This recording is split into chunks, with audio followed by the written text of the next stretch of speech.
In this video, I'm going to show you how to place the transmission input shaft speed sensor on this Honda Pilot.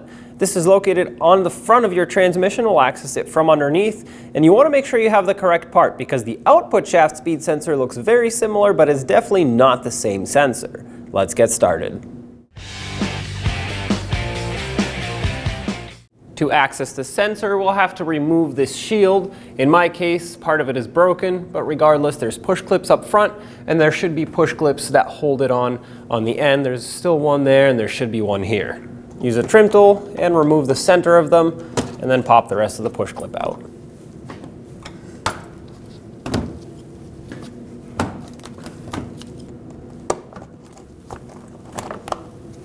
Remove this shield. Looking through this small opening here, we'll see two sensors. The one that you see on the left, which has the mounting tab straight across from the connector, is the input speed sensor. That's the one we're after. Now this other one that has the mounting tab at a 90-degree angle compared to the connector, this is the output shaft speed sensor. This is not the one we're replacing in this video, so you want to make sure you have the correct sensor. Let's start by unplugging it. Now the connector has a locking tab right at the top here that you'll have to press on and then push the connector up. If you're able to press with one hand, you can use a screwdriver to help push the connector up with the other hand. Sometimes these get stuck on here, so I'm going to stick a pocket screwdriver in there to help push it out, the lock that is. And now we'll use a 10mm socket or wrench and remove the bolt that mounts this onto the transmission. Remove the bolt the rest of the way. And there it is. And now all we have to do is wiggle this and pull on it until it breaks free and wants to come out. There's an O-ring in there that's going to cause it to be very stuck. So we just have to overcome the pressure of that O-ring and remove the sensor. I'm going to use a screwdriver to try to spin this around a few times. With some needle nose pliers, I can easily twist it, which is a good sign. But that doesn't mean that the O-ring is going to let go very easily. I'm going to switch to some bigger pliers so I can get a better grip on this.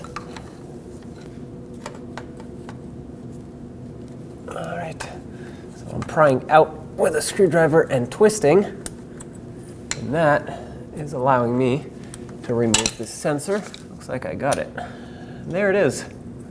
Now we want to inspect the opening here and clean it if necessary. Mine's actually in pretty good shape. I'm just going to take a rag and remove any debris that might be there. I don't want anything to fall inside the transmission as I put my new sensor in. So that is ready to go. Now take your new sensor and slide it up into position. You'll notice that it's shiny here. That's because I put a little bit of silicone paste or dielectric grease on the O-ring part of the sensor so it can slide in a lot easier. Now slide it into its mounting spot on the transmission, and we'll have to press it in all the way by hand. You don't want to pull it in with the bolt. And there we go. That just went in all the way. So that's perfect. Plug keeps dangling over the sensor, so I'm going to just plug it in now and get that over with. Make sure that clicks. And finally, the bolt that holds it down.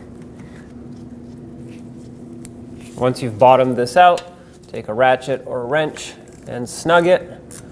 That's snugged and bottomed out. I'll give it about 1/8 of a turn at most. Extra, that is plenty tight. I don't want to strip it out, break it, or anything like that. And that sensor is installed. Let's put back the shield.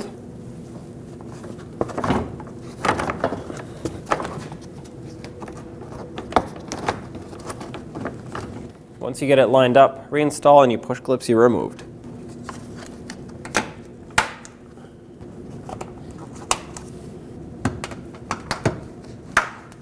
All right, job is done. When only the best will do, demand TRQ. The only company that lets you view before you do. TRQ is committed to offering the highest quality aftermarket auto parts that are engineered for peace of mind. Thanks for using and viewing with TRQ.